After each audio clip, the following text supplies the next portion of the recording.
तो hello everyone, कैसे हैं आप लोग। तो आज हम देखने वाले हैं डेरिवेशन। तो बहुत सारे कमेंट्स आ रहे थे कि भाई डेरिवेशन का, तो चलो यार। तो ये जो क्वेश्चन है ये क्लास 9 प्लस 11 के लिए, दोनों के लिए, ठीक है। तो चलो यार, तो सबसे पहले हम सॉल्यूशन दो। मैं पहले कुछ कॉन्सेप्ट देता हूँ। ठीक है, मान लो एक सरफेस है कोई, ठीक है। इधर को सरफेस है, ग्राउंड है, कुछ भी है, चलता है। तो इधर को एक बॉडी है जिसका नाम है एम, ठीक है।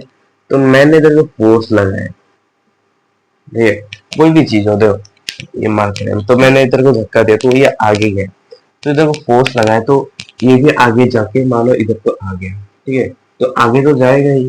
तो ये जो डिस्टेंस है, जो डिस्टेंस को क्या कहते हैं, डिस्प्लेस, ठीक है। तो ये बॉडी जो है, जो एम बॉडी है, इसने इधर को गया तो क्या हुआ, डिस्प्लेस हुआ। अब डिस्प्लेसमेंट को दोनों दो तरह से लिख सकते हैं, एक तो एक्स एक तो एस। तो मैं एक्स से लिख सकता हूँ, ठीक है। एक्स से ले लेते हैं कि ये जो बॉडी है ये एक्स से इधर को, मतलब इधर से इधर हुआ, जो मतलब डिस्टेंस हमें नहीं पता कितना डिस्टेंस है। अब देखो, पहले ये रेस्ट पे था तो इनिशियल इनिशियल मतलब पहले, तो इनिशियल वेलोसिटी हो जाएगा 0, ठीक है। अब इधर को गया तो एक्सलेट हुआ, एक्सलेट मतलब चेंजिंग वेलोसिटी, पहले रेस्ट में था, अब अचानक से फोर्स लगाया तो क्या हुआ, ये जो है ये बॉडी वेलोसिटी में चेंज आया, पहले 0 था, अब मैंने फोर्स लगाया तो ये एक्सलेट हुआ। तो change in velocity upon time जो है वो एक्सेलरेशन का होता है, या तो पता होगा। तो ये है, मतलब ये डायग्राम आपको ड्रॉ करना है और इसके बारे में आपको लिखना है, या आराम से लिख सकते हो। ये बॉडी एम, ये force apply, then displace x, ठीक है, ऐसे लिख देगा। तो मैं डायरेक्ट स्टार्ट कर रहा हूँ, ठीक है। तो इधर को मैं पहले हम बात कर लेते हैं। देखो, ये है काइनेटिक एनर्जी का, हमें प्रूव करना है कि kinetic energy equal to half m v square. M क्या है, मास, बी क्या है, वेलोसिटी।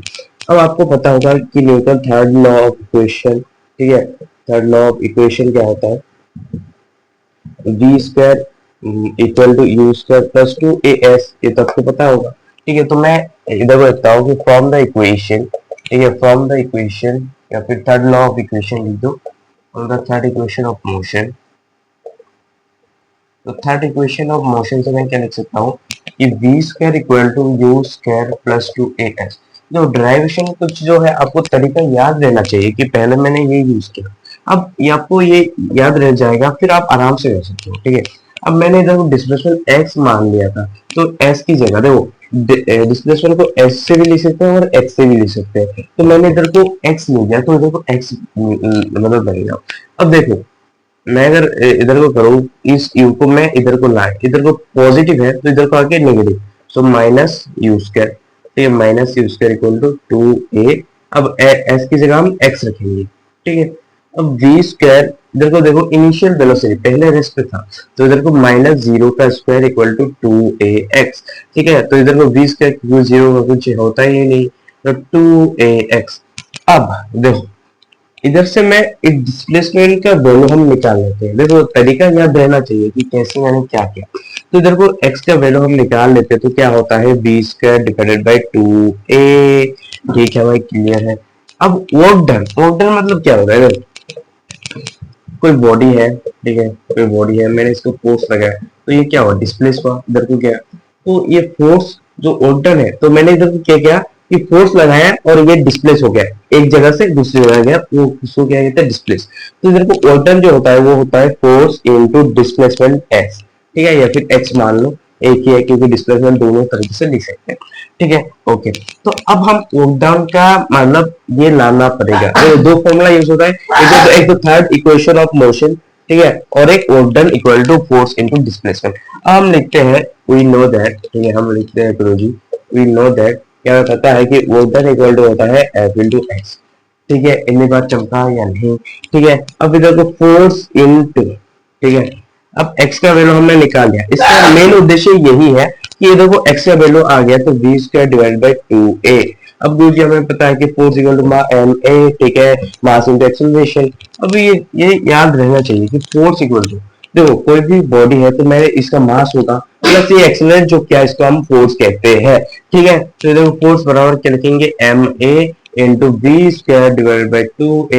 अब देखो ये a और ये काटो, ठीक है, तो ये आ जाएगा m d square divided by 2। अब देखो इधर को कुछ भी नहीं है तो 1 इंटू हो रखा है। अब 1 बाई 2 एम डी स्क्वायर भी लिख सकता हूँ क्योंकि 1 इंटू एम डी स्क्वायर ही होता है, ठीक है। तो md स्क्वायर डिवाइड बाय 2 या फिर हाफ md स्क्वायर बराबर होता है। अब वर्क डन इधर को हम काइनेटिक एनर्जी के बराबर लिख सकते हैं, तो therefore work done equal to kinetic energy equal to half md square, तो हेंस प्रूव। ठीक है, तो फिर से रिवाइज कर देते हैं। पहले हमने थर्ड इक्वेशन को हमने लिया, ठीक है, याद रहना चाहिए कि हमने थर्ड इक्वेशन को यूज किया। तो इधर को इनिशियल वेलोसिटी है 0 हो गया, ठीक है, तो ये इधर को डिस्प्लेसमेंट मैंने x मान लिया था, ठीक है।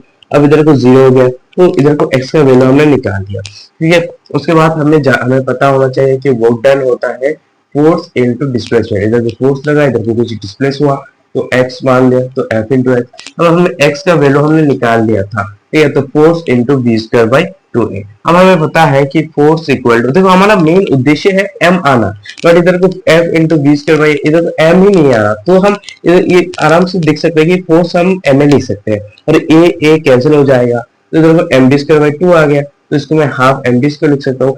अब वर्क डन को हम काइनेटिक एनर्जी को इक्वल लिख सकते हैं, ठीक है, तो work done equal to kinetic energy. अब इधर को क्या आ जाएगा, हाफ md स्क्वायर, तो हेंस प्रूफ। आई होप समझ आया होगा। Next step